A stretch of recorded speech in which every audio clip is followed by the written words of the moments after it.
We're the Waiheke Health Trust and we provide all the community care on Waiheke.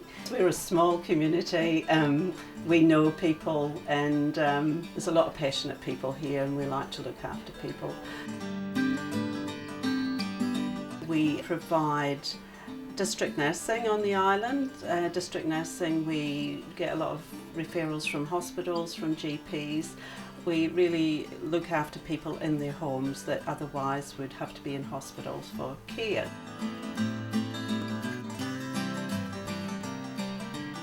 The other services that the Trust have are home support, a wonderful home support service. They do housework and shopping.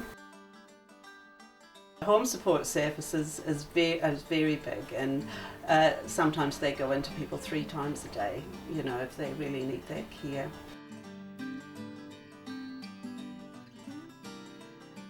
We have a Meals on Wheels service, and that's generally for elderly people, normally over 65, but there are special cases, you know, when someone under 65, of course, can't quite cope with their own meals, or if it's after coming out of hospital just for a short time.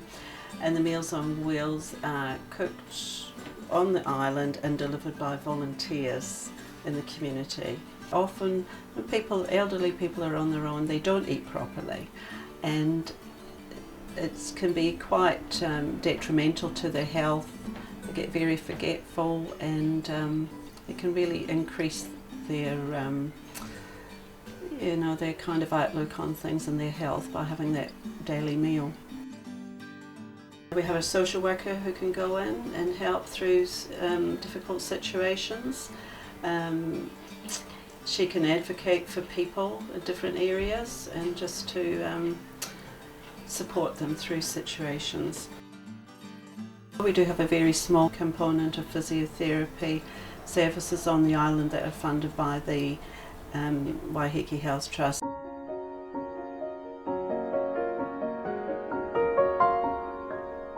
We have radiology 3 days a week, so people don't have to go up to town for their x-rays. They get the results, and if there is a fracture or anything, they can have their plasters done at the GP surgery. We also do end-of-life care. That's a big part of our role as district nurses, assisting people through the dying phase, and also support the caregivers as well, because it's a big job and often they've never done anything like this before. So it's really important that we look after the whole family.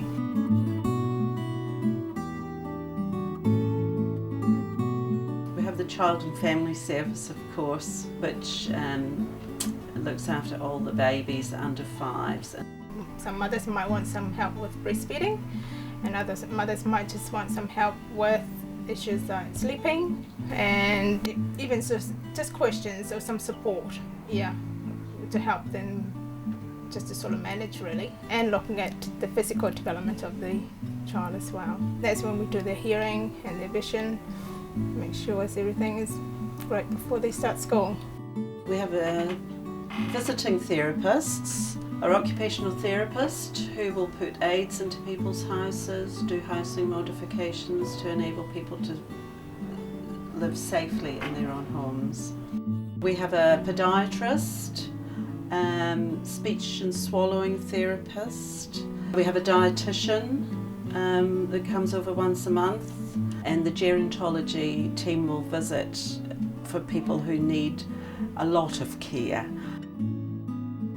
We're very fortunate that we're actually more or less all based in one area. We do work very closely together. We have a meeting to discuss clients that there's 2 or more services involved in. When home support and district nursing probably see the patients more often, you know, if someone just goes to a GP once every 2 or 3 months, lots of things can happen in that few months. And I think, you know, we can pick things up, maybe snap things in the bud if something's starting to brew there, because all the health professionals are working closely with each other and with the GP. It does produce that better care. We're always after more money because people are getting discharged from hospital earlier, people are more needy. Ageing population, a bigger population, sometimes we really have to stretch ourselves. The service has grown but the money hasn't, and we get a lot of clients who we have to supply with equipment, which is also very costly, and trying to get an increase to our budget for that is really quite difficult.